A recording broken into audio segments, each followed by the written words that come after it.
Hey guys, this is Chandrima. Welcome back to my another vlog. সবাই কেমন আছো?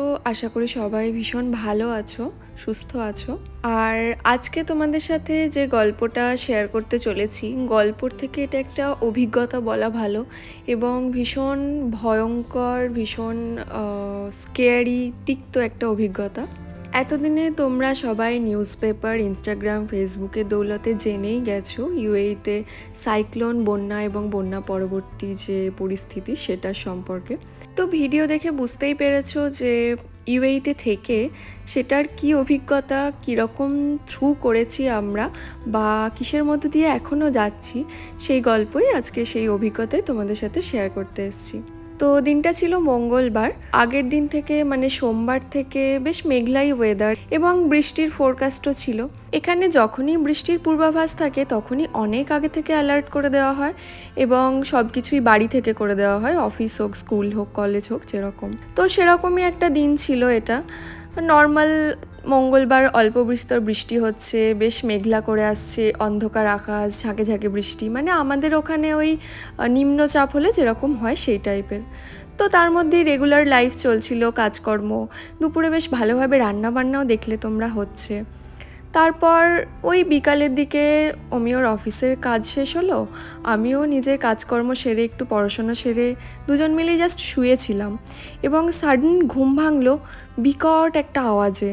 তো সেই আওয়াজটা তোমাদের শোনাই, তারপর বাকি অভিজ্ঞতা শেয়ার করছি।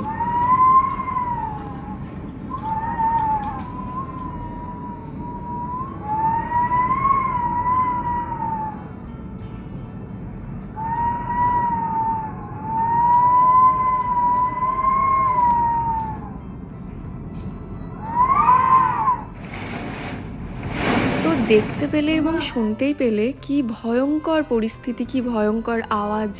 ঘুম ভাঙার পরে আমি জাস্ট অমিওকে বলছি, দরজাটা তো মনে হচ্ছে ভেঙে যাবে। বলতে বলতে আমাদের দরজা খুলে চলে গেল এবং কয়েক সেকেন্ডে গোটা ঘরে বালতিখানেক জল। আর দরজা আমরা দুজন মিলে টেনে আনতে পারছি না, মানে হাওয়ার ঝড়ের এতটাই গতিবেগ, তার সাথে এত বৃষ্টি যে দুজন মিলে যে দরজাটা বেরিয়ে চলে গেছে বাইরে খুলে, লক থাকা সত্ত্বেও দুজন মিলে টেনে আনতে পারছি না। কোনো রকমে এনে আধ ঘন্টা ধরে আমরা ওইভাবেই দাঁড়িয়ে রইলাম এবং এতটাই ভয়ঙ্কর, এতটাই স্কেয়ারি পরিস্থিতি যে ভাবছি আমরা কতক্ষণ এইভাবে দাঁড়িয়ে থাকতে পারি, মানে মনে হচ্ছে নিজেদের হাত ফাত ভেঙে নিয়ে চলে যাবে। পাশের যে আমাদের একেবারেই নেবার আছে, তো প্রচণ্ড সৌভাগ্যবশত ওনারাও বাঙালি এবং ওনারা প্রচণ্ডই হেল্পফুল। আর বিদেশে জানো বন্ধু নেবার এরাই ফ্যামিলি। তো ওই দাদাকে বলার সাথে সাথে দাদা এলো, দাদাও এসে হেল্প করলো। আর সিচুয়েশন এমন যে হেল্প কার থেকে চাইতে পারি, কারণ সকলেরই তো সেম পরিস্থিতি। এবং যেটা দুবাইয়ে প্রচণ্ডই আশ্চর্যজনক, কেউ হয়তো কখনো দেখেছে বলে জানে না, সেটা হচ্ছে লোডশেডিং। এখানে দুটো স্ট্রিটে তখন শুনলাম যে পাওয়ার কাট হয়ে গেছে এবং স্বাভাবিক এই রকম ধরনের লণ্ডভণ্ড অবস্থা, সেখানে পাওয়ার থাকাটাই অস্বাভাবিক ছিল। তবুও আমাদের পাওয়ার ছিল, সৌভাগ্যবশত সেটা আমাদের যায়নি। তবুও আমরা ফোন টোন শুনে সব চার্জ দিয়ে রাখলাম, তার সাথে ক্যান্ডেলও এনে রাখা হলো, পাশের বাড়ির দাদাই অ্যারেঞ্জ করে দিল। তো এরপর ঝড় বৃষ্টি থামতে গোটা বাড়িঘর পরিষ্কার করে আমরা না একটু নিচে নামলাম। নিচে নামার মেন কারণ হচ্ছে এই যে অবলাগুলো, এখানে স্ট্রিট ডগ নেই কিন্তু প্রচুর স্ট্রিট ক্যাট।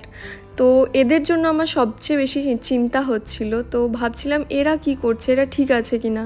তো নিচে নেমে আমাদের এখানে বিভিন্ন টেরিটরিতে অনেক বিড়াল যেখানে যাকে দেখা যায়, দেখলাম যে তারা ঠিক আছে এবং সেটা দেখে একটু অ্যাসিওর্ড হলাম। কিন্তু চারপাশে তোমরা যেরকম দেখলে ছবিতে, ভিডিও নেওয়ার পরিস্থিতি বা মন কোনোটাই ছিল না, কারণ এতটা আনএক্সপেক্টেড, এতটা দুঃখজনক জিনিস তো আর অ্যারেঞ্জ করে হাসি মুখে হয় না। তাই নর্মাল জিনিসপত্র যেরকম পেয়েছি সেইভাবেই তোমাদের দেখাচ্ছি এবং জানাচ্ছি। তো নিচে নেমে সব কিছুর মধ্যে যেন হাহাকার লাগলো, বুক ফেটে কান্না আসছে। এইভাবে একের পর এক গাছ উপড়ে পড়ে আছে, রাস্তা ব্লক, গাড়িগুলোর ওপর একের পর এক গাছ পড়েছে। সিচুয়েশন কি এখনও কেউ জানে না। পরের দিন সকালের অবস্থা দেখে আরও দুঃখ লাগলো, আরও কষ্ট লাগলো, কারণ দিনের আলোয় যেন আর নেওয়া যাচ্ছে না ব্যাপারটা। এরকমভাবে কারুর জানলার কাঁচ খুলে গেছে, তো দরজা এইভাবে খুলে বেরিয়ে চলে এসছে, মানে প্যাথেটিক কন্ডিশন। বর্ধমানে থাকতে ইয়াশ, আমফান, আয়লা সব কিছুই দেখেছি, কিন্তু এই ধরনের ইন্টেন্সিটি বর্ধমান ডিস্ট্রিক্টে অন্তত আমি থাকতে দেখিনি। তো এটা আমার জীবনের প্রথম এই ধরনের ভয়ঙ্কর অভিজ্ঞতা। তো এটা ডে 3, আমরা দেখলাম মেট্রো চলছে। তো দেখি একটু মেট্রো স্টেশনের দিকে যাই, গিয়ে দেখলাম এই পরিস্থিতি। মানে তোমরা ভাবতে পারছো, আমার ব্লগ যারা দেখো তারা জানবে মেট্রো স্টেশন অলমোস্ট সব ব্লগেই আমি দেখাই, সেখানে সুন্দরভাবে ফুল ফোটে, কাশফুল, আর আজকে তার এই অবস্থা। এটা মেট্রোর পাশে বাস স্টপ, সেখানে আজকে যেন একটা পুকুর তৈরি হয়েছে আস্ত। এবং শুধু মেট্রো নয়, প্রত্যেকটা জায়গায় আজকে ইউএইতে এই সিচুয়েশন। তবে হ্যাঁ, গভর্নমেন্ট এখানে খুবই তৎপর, মানে যত রকমভাবে পরের দিন থেকেই গাছ যেগুলো রাস্তা ব্লক ছিল সেগুলো কাটা শুরু হয়ে গেছে, বা আমরা পরের দিন থেকে গিয়ে দেখছি সাইডে নামানো, রাস্তা ক্লিয়ার হয়ে গেছে। তার সাথে এই ধরনের বালির বস্তা দেওয়া আছে। জলটা আজকে অনেকটাই নেমেছে, দুদিন আগে যে কী অবস্থা ছিল আসেনি, জানি না এবং ভাবতেও পারছি না। ডে 2তে আমরা জাস্ট বাড়ির নিচেই নেমেছিলাম, এই মেট্রো স্টেশন অবধি আসেনি, তাই পরিস্থিতিটা বাড়িতে থেকে সত্যি বলছি এতটা ভয়ঙ্কর কল্পনা করতে পারিনি। হ্যাঁ, ভিডিও আমরা বিভিন্ন দেখছিলাম, কিন্তু নিজের বাড়ির পাশে যে এই পরিস্থিতি লিটারেলি আমরা কল্পনা করতে পারিনি। প্রচুর গাছ পড়ে গেছে, উপড়ে গেছে, যেখান দিয়ে আমরা রোজ হাঁটতে যেতাম, যেখানে আমরা একটু শান্তি পেতাম, ফুল অফ অক্সিজেন এয়ার, সেই গাছগুলো আজকে আর নেই। ভাবলেই যেন বুক ফেটে কান্না আসছে। তো মেট্রো স্টেশনের ভিতর ঢুকে দেখলাম এসি বন্ধ, লিফটও চলছে না, আর দূরে মানে মনে হচ্ছে কোনো একটা সমুদ্র বা পুকুর উঠে চলে এসছে। মেট্রো পুরো ফাঁকা, আর আমাদের এদিকে মেট্রো চলছে শুধুমাত্র আমাদের আগের স্টেশন জাবেলালি অবধি, তারপরে আর কোনো কানেক্টিভিটি নেই। ইভেন থাকাটাও ভীষণ অস্বাভাবিক, কারণ মেট্রো স্টেশন হোক, শপিং মল হোক, বিভিন্ন জায়গা হোক, ট্রেন ট্র্যাক হোক, সমস্তটাই জলে ভর্তি। এবং সেই জল নামতে কতদিন সময় লাগবে দেখতেই পাচ্ছ তোমরা, পুরো আস্ত আস্ত গাড়িগুলো জলের মধ্যে ডুবে আছে। চোখের সামনে না দেখলে বোঝা যায় না যে এরকম ভয়ঙ্কর পরিস্থিতি হয়ে আছে। ছোটোবেলায় মনে আছে আমরা ঝুলন সাজাতাম, তো আমার মেট্রোয় যেতে যেতে ফিল হচ্ছিল যেন ঝুলন দেখছি। মানে এটা যে বাস্তব আমার এখানে থেকেও ফিল হচ্ছে না, এতটাই কঠিন পরিস্থিতি এখানে। তবে হ্যাঁ, একটা জিনিস বিভিন্ন মিডিয়াতে, ইনস্টাগ্রামে, ফেসবুকে দেখছি ঘুরছে, ইন্ডিয়ায় প্রচার হচ্ছে যে এটা ক্লাউড সিডিংয়ে হয়েছে। মানে দুবাইয়ে যেহেতু বৃষ্টি কম হয়, তাই ক্লাউড সিডিং করে এখানকার গভর্নমেন্ট যখন প্রয়োজন তখন বৃষ্টি করে দেয়। তো সেই নিউজটাই চারিদিকে ঘুরছে যে এটা নাকি ক্লাউড সিডিংয়ে হয়েছে, কিন্তু এটা আমি জানাচ্ছি সকলকে যে এটা একেবারেই ভুল নিউজ। মানে কোনো রকম ক্লাউড সিডিং বা কিছু হয়নি, এটা ছিল একটা ন্যাচারাল ডিজাস্টার, এবং কোনো গভর্নমেন্টই চায় না, কোনো দেশই চায় না যে তার সমস্ত কিছু এইভাবে তছনছ হয়ে যাক। তো এরকম বোকা বোকা নিউজ আমি জানি না কেন ছড়ানো হচ্ছে, কিন্তু এটা সম্পূর্ণভাবেই ভিত্তিহীন নিউজ। তারপর আমরা ওই যে বললাম জাবেলালি মেট্রো স্টেশন অবধি ট্রেন চলছে, এসে দেখলাম সেখান থেকে কানেক্টিভিটি বলতে একমাত্র বাস। সেই বাসও 1 ঘন্টা 1.5 ঘন্টা পর পর কখন আছে জানা নেই। এত লোক ওয়েট করছে, বিভিন্ন মানুষের বিভিন্ন প্রয়োজনীয়তা, কারোর হয়তো কোনো ইমার্জেন্সি, এবং কেউ হয়তো এয়ারপোর্ট যাবেন, ফ্লাইট আছে। তো সব মিলিয়ে একটা বিভীষিকাময় পরিস্থিতি। দুবাইয়ে কোনো বাস স্টপে বা মেট্রো স্টেশনের বাইরে এতটা ভিড় একসাথে, মানে সত্যি একটা অবিশ্বাস্য, কিন্তু কিছু করার নেই, সমস্ত ধরনের ট্রান্সপোর্ট বন্ধ।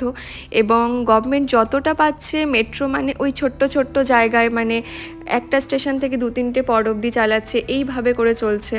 আদারওয়াইজ যে জায়গায় ট্র্যাক ডুবে আছে, যে জায়গায় সমস্ত মেট্রো স্টেশনটা জলের তলায় আছে, সেখানে তো আর চালানো পসিবল নয়। তো সব কিছু মিলিয়ে এখানকার গভর্নমেন্টও চেষ্টা করছে যত তাড়াতাড়ি সম্ভব পরিস্থিতি যাতে নিয়ন্ত্রণে আসে, এবং পরিস্থিতি স্বাভাবিক করার, মানুষের যে প্রবলেম হচ্ছে সেই প্রবলেমগুলোকে সলভ করার। তার সাথে এই যে আমাদের চারপাশে যেরকমভাবে দরজা উড়ে গেছে, জানলা উড়ে গেছে, মেনটেনেন্স টিমও ভীষণ তৎপরতার সাথে কাজ করছে। তো এ তো গেল একটা দিক।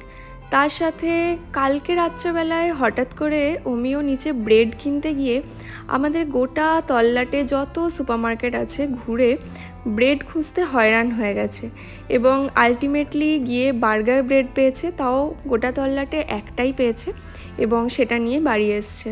তো বন্যা পরবর্তী বিভিন্ন পরিস্থিতি আমরা পেপারে দেখেছি, শুনেছি, কিন্তু এইরকম ভয়ঙ্কর যে পরিস্থিতি হতে পারে সেটা সম্মুখীন হয়নি। তাই সেভাবে আইডিয়াও করিনি যে খাবারের এই ধরনের স্কারসিটি হবে, কারণ ন্যাচারাল গাড়ি আসতে পারছে না, সমস্ত ট্রান্সপোর্ট বন্ধ, জায়গায় জায়গায় কোনো রকমভাবে ট্রান্সপোর্ট চালানোর ব্যবস্থা করার হচ্ছে, মানে চেষ্টা চলছে, এবং সেই জায়গায় বিভিন্ন কারখানা, কলকারখানা সব কিছু ডুবে আছে। বেকারি কারখানাও তো জলের তলায়, আমরা ব্রেড পাবো কোথা থেকে? তো ন্যাচারাল সেই সাথে সাথে বিভিন্ন সবজি থেকে আরম্ভ করে বিভিন্ন জিনিস আমরা পাবো না, সেটাই স্বাভাবিক, এবং সেটা হঠাৎ করে আমরা রিয়েলাইজ করলাম। আর করার সাথে সাথে সত্যি কথা বলতে বেশ খানিকটা প্যানিকড হয়েই আমরা বেশ দূরের ওই যে ইবনে বতুতা মল, যেখানে কারফোরে আমরা যাই, সেখানে গেলাম। আর যেতে যেতে চারিদিকেই যেভাবেই দেখছি তছনছ অবস্থা। তবে দেখতে পাচ্ছ, যেরকম বললাম, গভর্নমেন্ট তৎপর, ওই যে গাড়িগুলো, ওইগুলো জলের ট্যাঙ্ক, মানে জলটাকে যতটা সম্ভব নিষ্কাশন করার চেষ্টা করা হচ্ছে। তবে চারিদিকের পরিস্থিতি যেখানেই যাচ্ছি একেবারেই একরকম। খানিকটা যাওয়ার পরে আমরা দেখলাম রাস্তা বন্ধ, তো এই পার থেকে ওই পার কীভাবে যাব বুঝতে পারছি না। এমনিতেই দেখতে পাচ্ছ সামনে ওই যে ডিপ গর্ত খোঁড়া রাস্তার কাজ চলছিল। তো এখানে কোথায় গেলে আমরা জলের তলায় চলে যাব, কোথায় গেলে যাব না বুঝতেই পারছি না, এমন পরিস্থিতি হয়ে আছে। তো সব মিলিয়ে বেশ খানিকটা এদিক ওদিক ঘুরে মানুষের হেল্প নিয়ে আমরা রাস্তা বের করলাম যে কোথা দিয়ে যাওয়া যেতে পারে। তো সেই রাস্তা ধরে আমরা চললাম শপিং মলের উদ্দেশ্যে, এবং যাওয়ার সময় রাস্তাটাও দেখতে পাচ্ছ কি অবস্থা। আর যেটুকু লাইট তোমরা দেখতে পাচ্ছ এটুকু কিন্তু আমার মোবাইলের ফ্ল্যাশ লাইটই জ্বলছে, কারণ এখানেও এখনও অবধি লোডশেডিং, যেটা এই যে মল থেকে বেরোনোর সময় সিচুয়েশান দেখতে পাচ্ছ, যেটা এখানে কেউ কখনো দূর দূরান্তে আশাও হয়তো করেনি, কিন্তু পরিস্থিতি, কিছু করার নেই। তো আমরা চললাম এখান থেকে, প্রয়োজনীয় জিনিসপত্র যেগুলো ছিল মোটামুটি পেয়ে গেলাম, তো সেগুলো নিয়ে চললাম আমরা বাড়ির দিকে।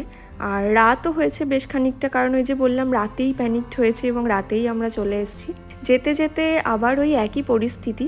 তবে একটা জিনিস দেখে ভীষণ ভালো লাগলো, সেটা হচ্ছে, হয় না বিভিন্ন নেগেটিভিটির মধ্যে কিছু মানুষ থাকেই পজিটিভিটি দেওয়ার জন্য। এই দেখো রাস্তায় ফুটবল খেলছে, যে রাস্তায় 150-60 পার কিলোমিটার বেগে গাড়ি যায় অলওয়েজ, যে রাস্তায় হাঁটা স্ট্রিক্টলি প্রহিবিটেড, সেই রাস্তা আজকে বন্ধ বলে মানুষও এত পজিটিভ ওয়েতে ইউটিলাইজ করছে। ওই জন্যই ভালো লাগে এখানে এত। তো যাই হোক, সব মিলিয়ে পরিস্থিতি এখনও এখানে খুব কঠিন, তবে আশা করছি খুব তাড়াতাড়ি আমরা এই পরিস্থিতি কাটিয়ে উঠব, এবং তোমাদের আগের ব্লগগুলোতে ঠিক যেভাবে সাজানো গোছানো সব কিছু আমি দেখাতে পারতাম, ইনফরমেশন দিতে পারতাম, গল্প করতে পারতাম, সেরকমই করতে পারবো। তো আজকের ব্লগটা এখানেই শেষ করছি। সবাই খুব ভালো থেকো, সুস্থ থেকো, টাটা।